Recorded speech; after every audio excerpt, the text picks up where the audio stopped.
હવે એક બીજી ગઝલ સંભળાવું.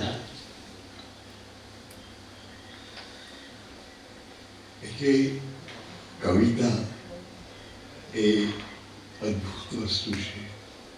મનુષ્યની ભાષા પોતે એક વરદાન છે. ભાષા બીજા પ્રાણીઓ પાસે નથી.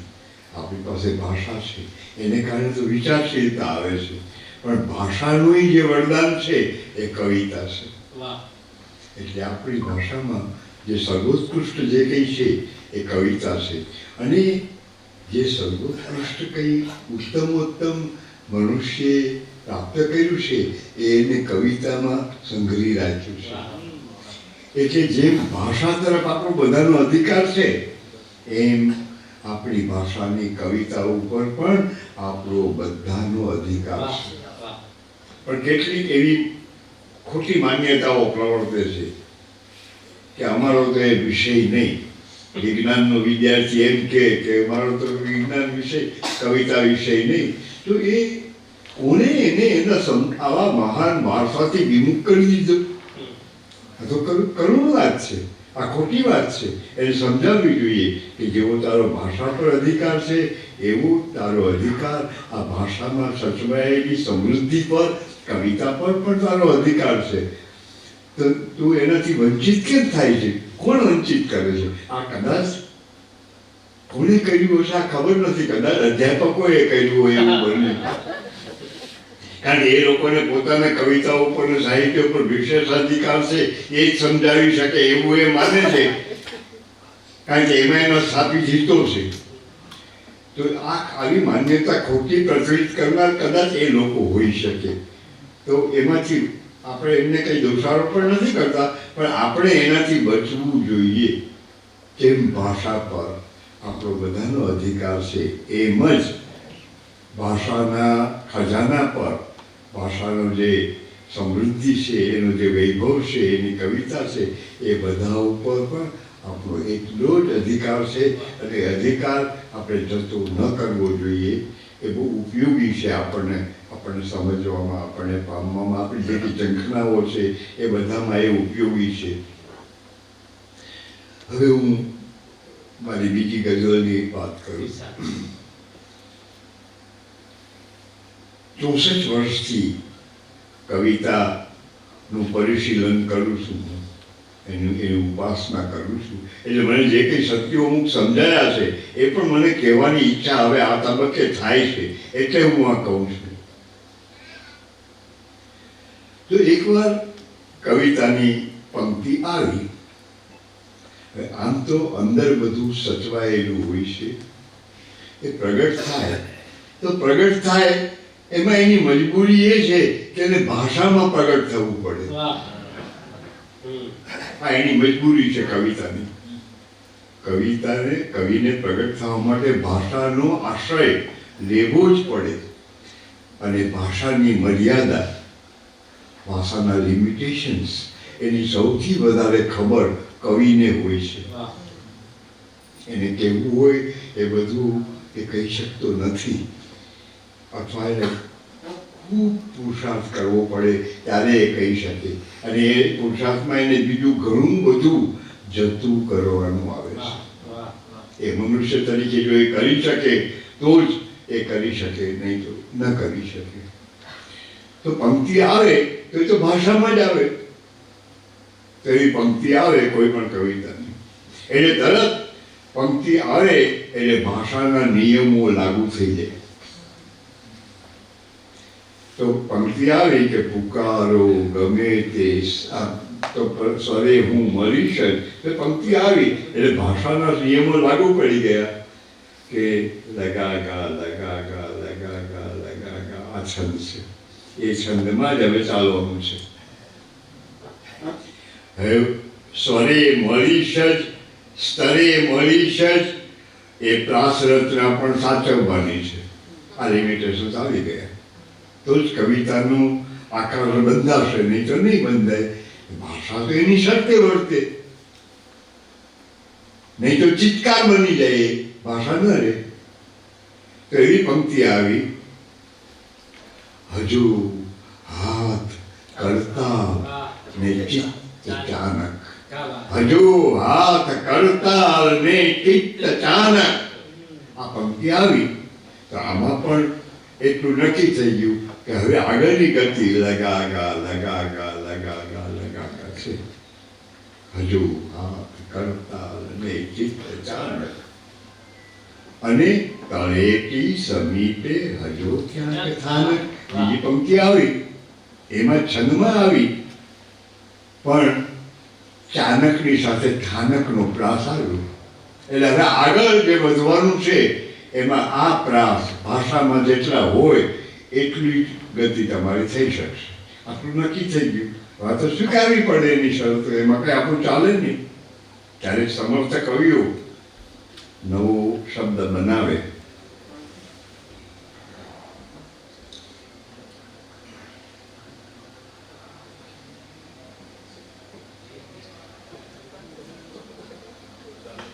શું છે? સમયનું વ્યવધાન છે.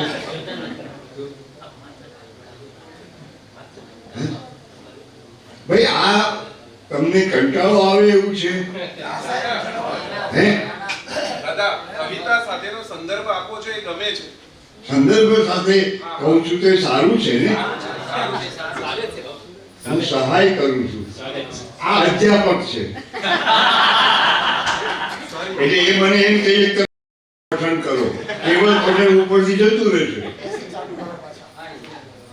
એમને લોક કદાચ વધારે કવિતાઓ હું વાંચું એવો હોય એમ પણ સંદર્ભ આપવાને મજા આવે. તો આ હવે આમાં બહુ રસપ્રદ વાત છે. પેલી કવિતા પુકારો ગમે તે સ્વરે મેં જે રીતે એને ખોલી એ જો ન કરત એ કામ પણ અધ્યાપકનું જ કહેવાય. અધ્યાપકે ખરેખર તો અત્યારે હું જે કરું છું એ કરવું પડે અને એ નથી કરતા એટલે વિદ્યાર્થીઓ કવિતાથી વિમુખ થાય છે.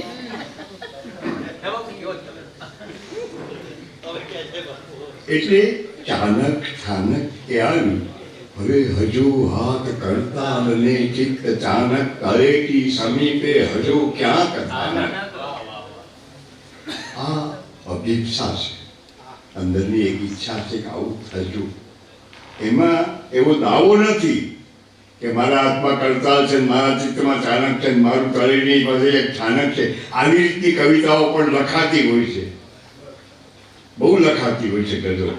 જેમાં એને હું વિકથન નામનો અલંકાર કહું છું. આંખ વડાઈ જે અનુભૂતિમાં નથી હોતી.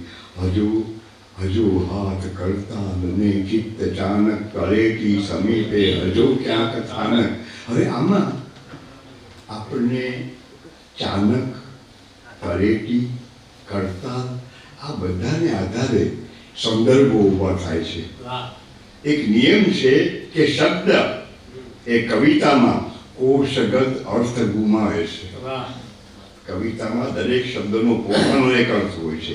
એ કોષનો અર્થ તો એનો આધાર છે, એ ક્યાં હોતો નથી. નહીં તો કોઈ અર્થ જ નથી એનો.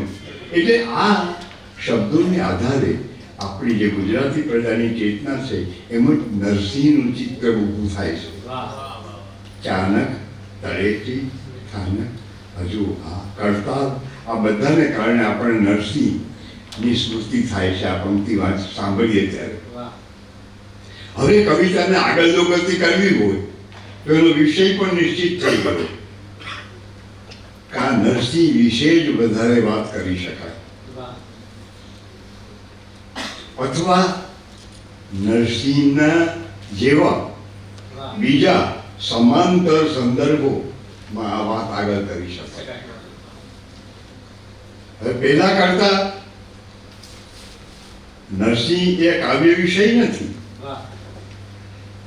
કાવ્ય વિષય તો નરસિંહના જેવું પ્રાપ્ત કરવું એવી અભિપ્સા છે, એવી ઈચ્છા છે કવિની. કાવ્ય એનું છે. તો પછીનો શેર આવે છે, લઈ નાવ થારો સમયરો હળાહ ધર્યો હોઠ ત્યાં તો અમીર પાનક. લઈ નાવ થારો સમયરો હળાહ ધર્યો હોઠ ત્યાં તો અમીર પાનક.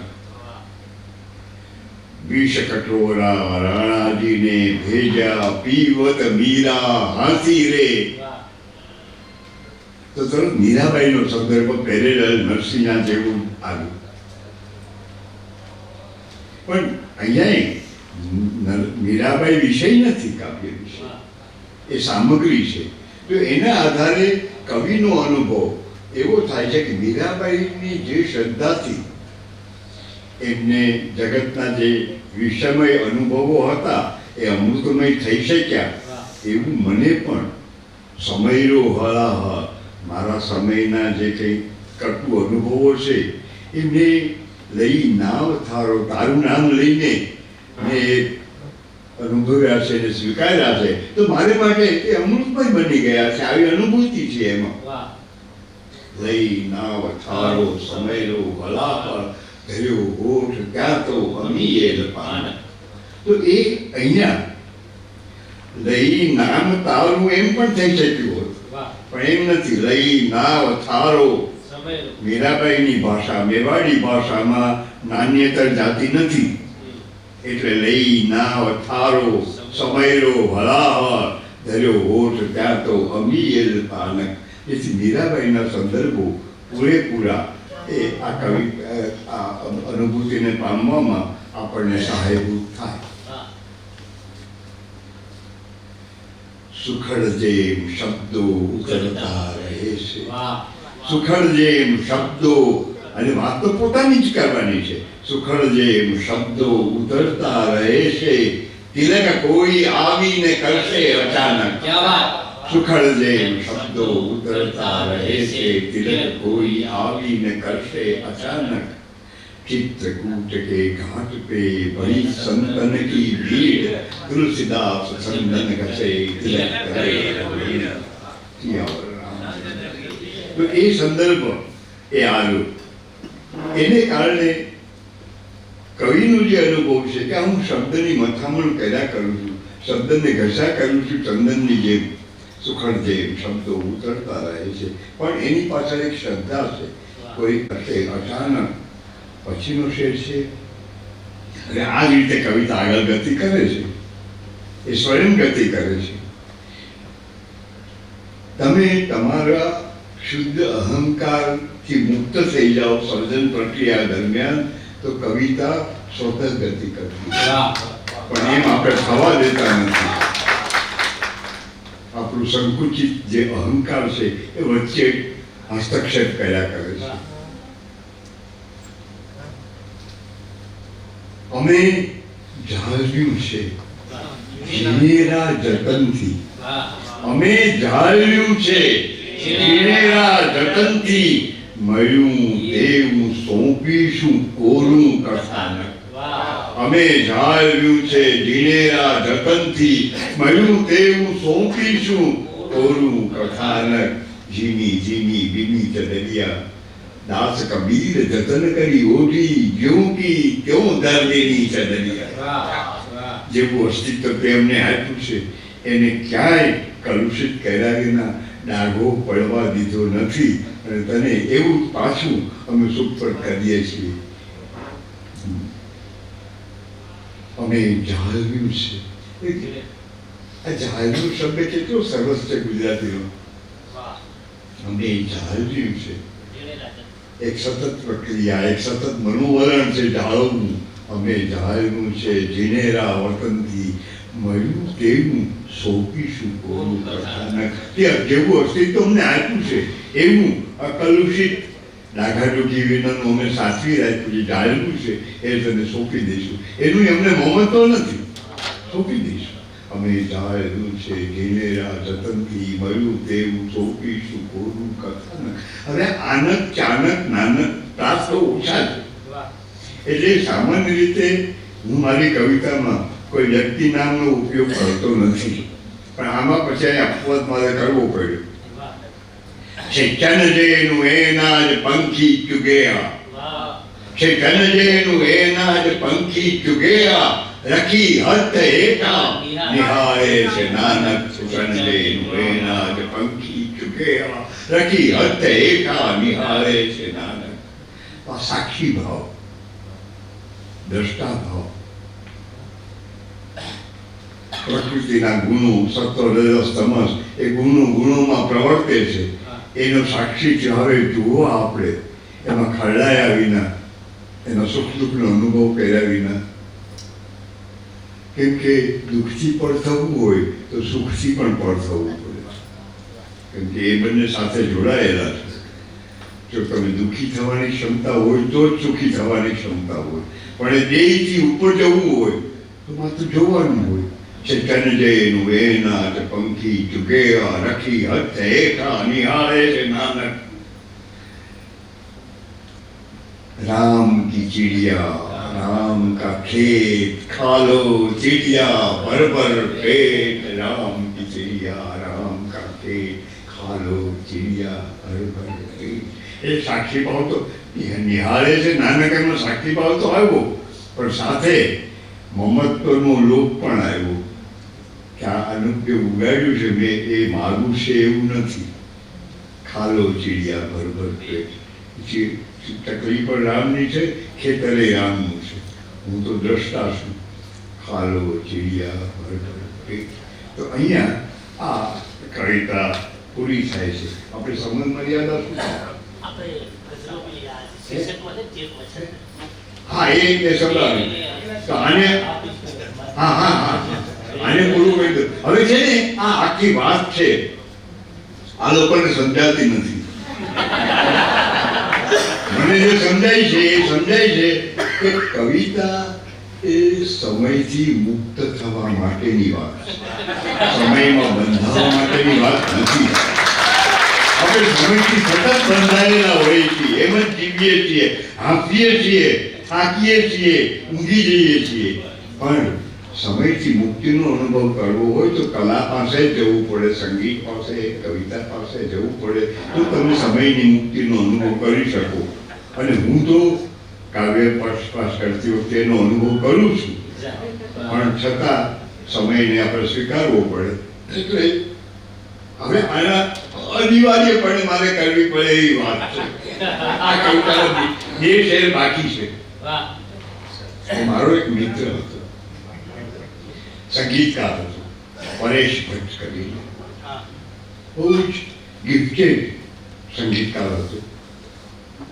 અને એને કવિતા સંગીતબદ્ધ કરવી એટલે શું એ વાત એનામાંથી સમજાય એવી છે, એટલે હું કહું છું.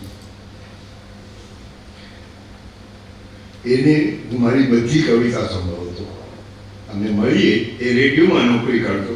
મારે રેડિયોમાં કવિતા વાંચવાની આવે ત્યારે અમે એ મારું શનિવારે રેકોર્ડિંગ ગોઠવે, ડ્યુટી ઓફિસર હતો, એટલે અમે શનિ રવિ સાથે રહીએ. એટલે હું મારી બધી કવિતા એને સંભળાવતો, મારી બધી કવિતા એને સાંભળેલી છે.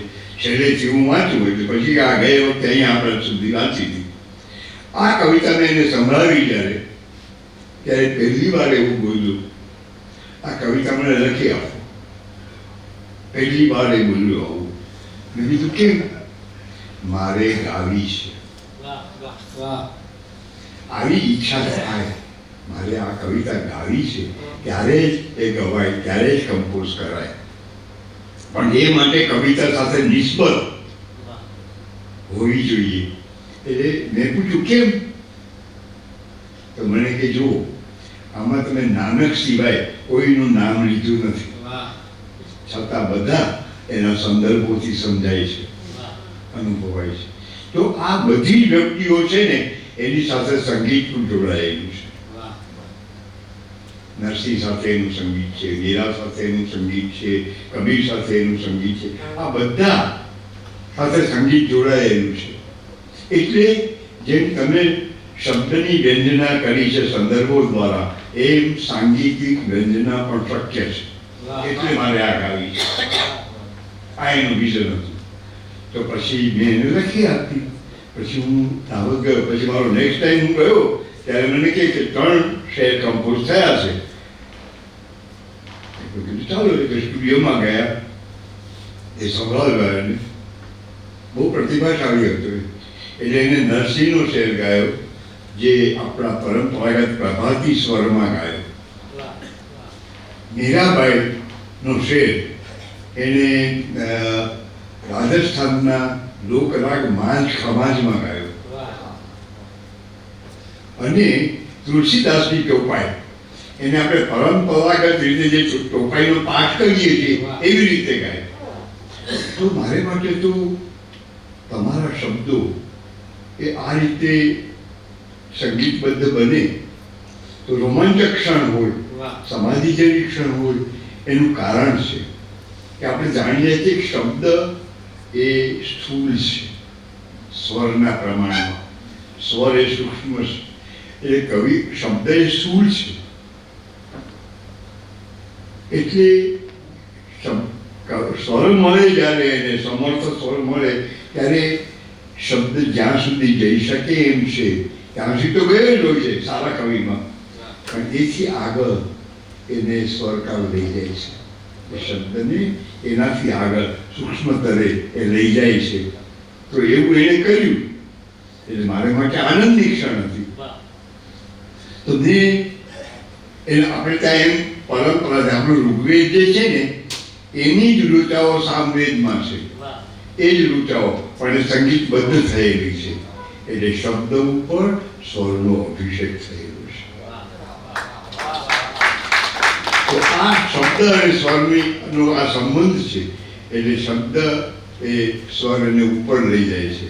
અને આપણા કવિતાઓ કવિતા લખે એને બધું સિદ્ધાંતમાં માને કે ગઝલમાં મૌસિકી એટલે સંગીત હોવું જોઈએ, પણ સંગીતનો કાર્યક્રમ સાંભળવા ન જાય તો ક્યાંથી મૌસિકી આવે? શબ્દના સંગીત તો સમજે નહીં. ભાષાની અંદર, શબ્દની અંદર જે સંગીત છે એનો અનુભવ તો હોવો જોઈએ. તો એને મને વાંચા મેં ભણતા નીકળ્યા મને કે મને હજી એક શેર કરી આપો, ચૈતન્ય દેવ વિશે કરી આપો.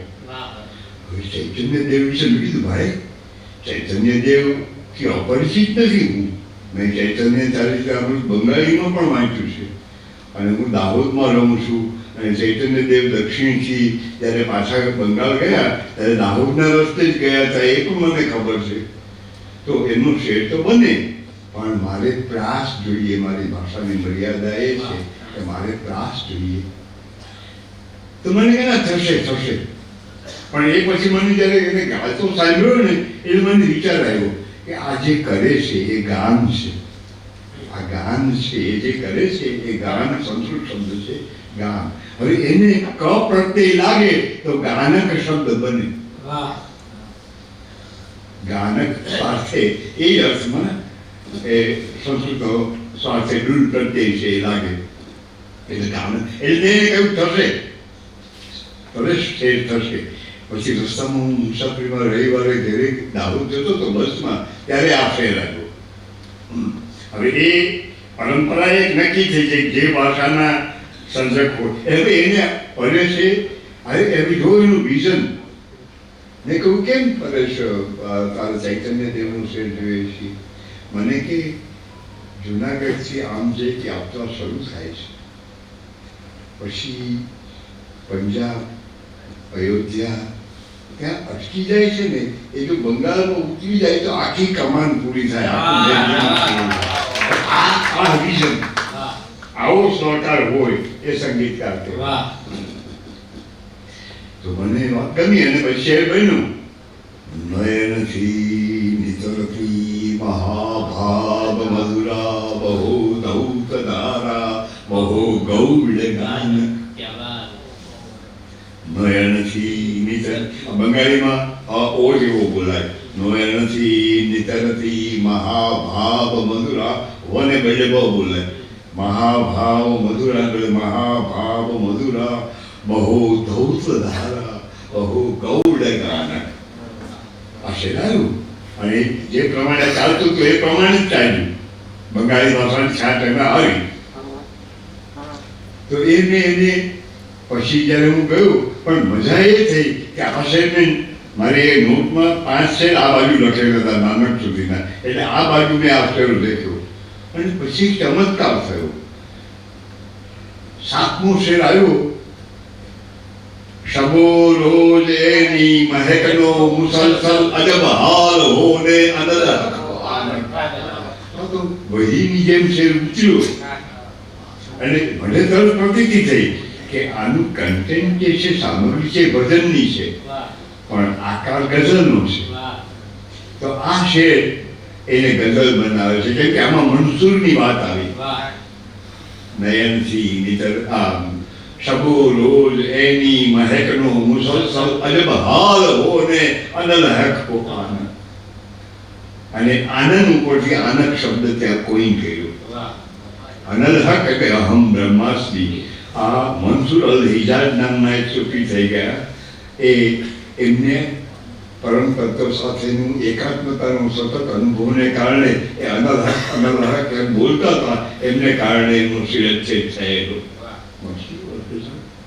તો એમને ગઝલ બનાવી, એમને આને ગઝલ બનાવી અને ગઝલનો ફૂટ આપ્યો ભજનની સામગ્રીને. વાહ પછી આમે એને આપ્યું એટલે એને નાનકનો શેર એ પંજાબનું હીર નામનું સંગીત છે, લોકસંગીત. એ હીરમાં રજૂ કર્યું એને, જેમાં હીર રાંઝાના ગીતો ગવાય છે. પછી આ જે છે એ મિડલ ઇસ્ટનું જે મ્યુઝિક છે, મધ્ય પૂર્વનું, એ માંગ પોકારાતી હોય એવા સ્વરમાં એને આને કમ્પોઝ કર્યું, છેલ્લા શેરને. પછી મને ક્યાં કબીર નથી પકડાતા. તો પછી એને સંગીતના ઇતિહાસના ગ્રંથો વાંચ્યા અને શોધ્યું કે કબીરના સમયમાં વારાણસીની આજુબાજુ એક રસિયા નામનો લોકસંગીતનો પ્રકાર હતો. રસિયા. તો એ રશિયાની 40 વર્ષ જૂની રવિજીએ વગાડેલી નાનકડી રેકોર્ડ શોધી એને, અને એના આધારે કબીર ને નો શેર એને રચનાબદ્ધ કર્યું. આખી ગઝલ કમ્પ્લીટ થઈ.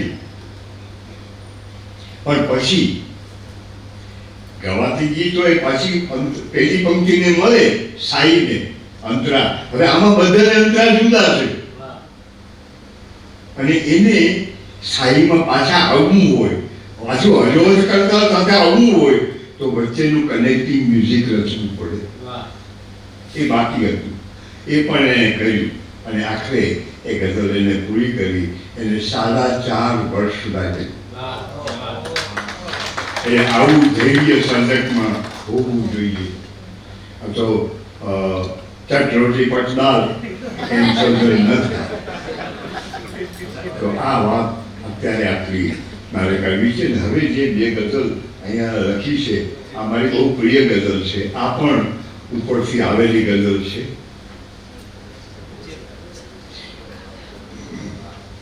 ચેત વસંતર ગોરખ આયા.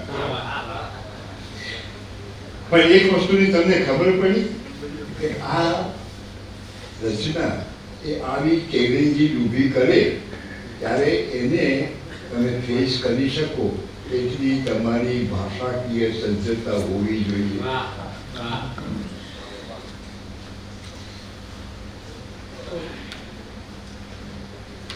આવો લાભ ઘણા ઓછા શહેરોને મળ્યો છે કે દાદાએ આ રીતે આખી વિસ્તારથી ખરેખર વાત કરી. એટલે આપણે ખરેખર એ રીતે શબ્દશીલ છે, કારણ કે પોતાનો કાવ્ય પાઠ હોય તો માત્ર કાવ્ય પાઠ જ કરતા હોય છે, પણ એ રીતે જે એક એક રચનાને એમણે આપણે આગળ ખોલી આપી છે ને, એટલે એ નસીબદાર હોય આપણે. તમારા ધૈર્યના કારણે એમને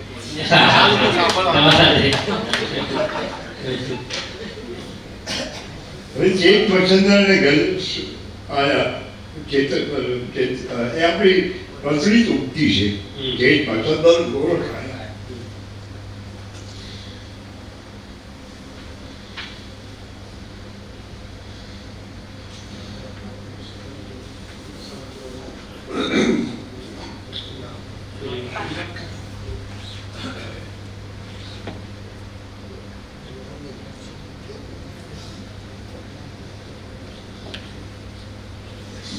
અમે નસીબદાર છીએ કે આવા સરસ સ્થળની અંદર આપણે આ શ્રોતાઓ છેલ્લી 2 ગઝલો હું સંભળાવીશ અને એમાં વચ્ચે કઈ વાત નહીં કરું. વાત તો કરી શકાય પણ નહીં કરું.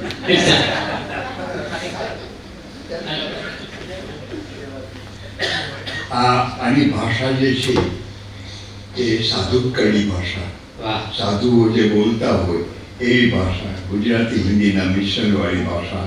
આ જુનાગઢમાં રહેવાને કારણે કાને પડેલી ભાષા. વાહ અને આ બંને નામો જે છે એ નાથ સંપ્રદાયના છે. વાહ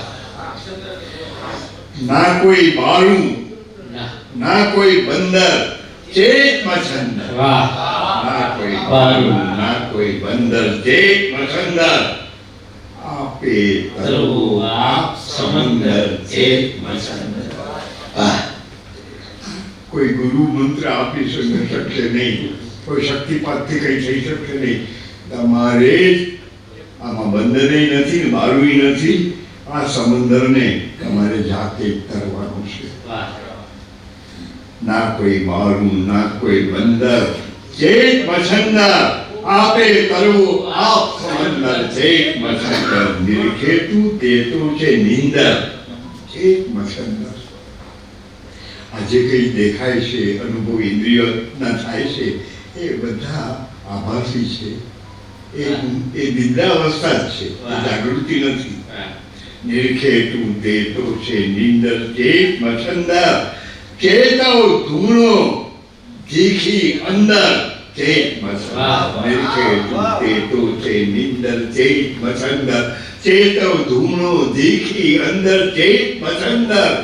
કામ રૂપીની દુનિયા દાખે રૂપ અપાર. વાહ કેવા દેખાવ બદલાયા કરવાનો છે દુનિયાનો. કામ રૂપીની દુનિયા દાખે રૂપ અપારા. સુપના લગ લાગે અતિ સુંદર, ચેત મછંદર. કામ રૂપીની દુનિયા દાખે રૂપ અપારા. સુપના લગ લાગે અતિ સુંદર, ચેત મછંદર. સૂન શિખરની આગે આગે શિખર આપણું. વાહ આપણે આપણી મૂળ અધિષ્ઠાનની, મૂળ જગ્યાની શોધ હોય છે. સૂન શિખરની આગે આગે શિખર આપણું. છોડ ફટકના કાવલની કંદર, ચેત મછંદર. વાહ આ સમયની બદ્ધતા છોડીશ તો જ તને તારું પોતાનું શિખર જવાનું મળશે. ત્યાં સુધી સમયબદ્ધ રહીશ ત્યાં સુધી કઈ શક્તિ થશે નહીં. સૂન શિખરની આગે આગે શિખર આપણું. છોડ ફટકના કાવલની કંદર, ચેત મછંદર. सांस और वो सांस चलाकर देखो आगे. વાહ सांस और वो सांस चलाकर देखो आगे. हर एक आया जोगंदर, चेत मछंदर. सांस और वो सांस चलाकर देखो आगे. हर एक आया जोगंदर, चेत मछंदर. देख दिखावा सब डरता है धूल की ढेरी. વાહ આ બધું ક્ષણભંગુર છે, નાથનું છે. देख दिखावा सब डरता है धूल की ढेरी. डरता सूरज, डरता चंद्र, चेत मछंदर. देख दिखावा सब डरता है धूल की ढेरी. डरता सूरज, डरता चंद्र, चेत मछंदर. चढ़ो चाखड़ी पवन पावड़ी, जय गिरनारी. વાહ કેવા चढ़ो चाखड़ी पवन पावड़ी, जय गिरनारी. क्या है मेरू, क्या है मंदर, चेत मछंदर. चढ़ो चाखड़ी पवन पावड़ी, जय गिरनारी. क्या है मेरू, क्या है मंदर, चेत मछंदर. ना कोई बारू, ना कोई बंदर, चेत मछंदर. आपे ठंगो समंदर, चेत मछंदर. निरखेतु ते तो छे नींदर, चेत मछंदर. चेतव धूणो दीखी अंदर, चेत मछंदर. काम रूपिणी दुनिया दाखे रूप अपारा. सुपना बड़ लागे अति सुंदर, चेत मछंदर. सून शिखરની आगे आगे शिखर આપણું.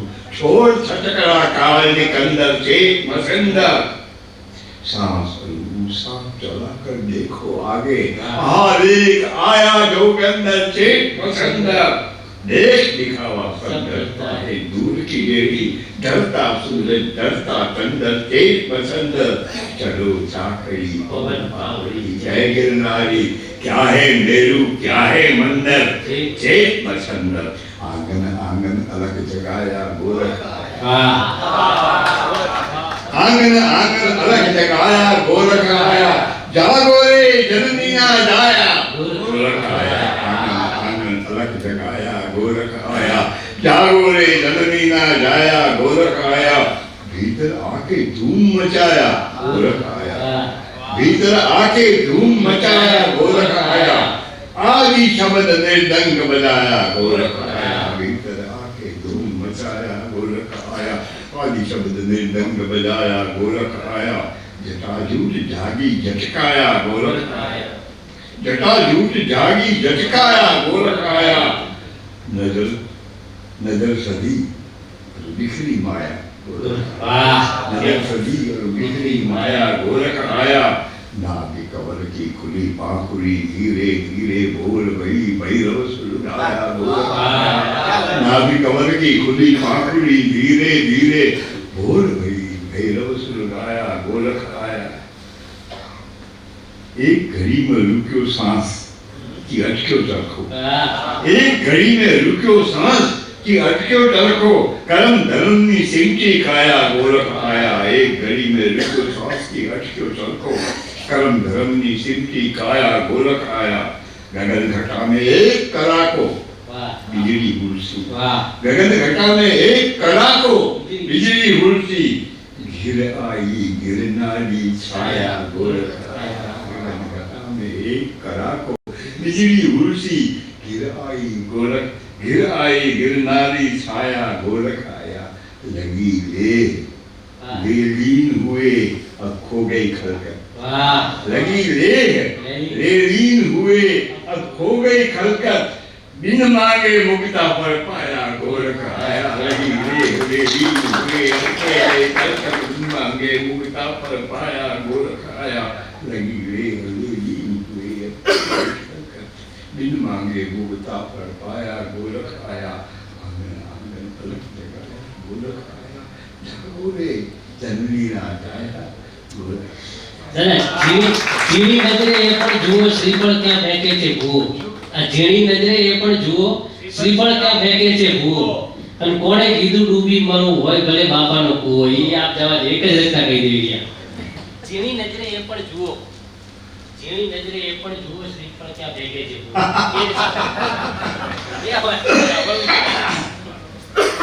આ ગઝલ આપણે વાંચીએ પછી બીજી કોઈ પણ ગઝલ વાંચી શકાય એવી છે બીજી, પણ તમે જે કહો છો તે નહીં। એ એમને ગમી ગયેલો શેર છે, ઝીણી નજરે એ પણ જુઓ શ્રીફળ ક્યાં ફેંકે છે ભૂવો। પણ એમાં એ જુદી વાત છે, વ્યવહારની વાત છે।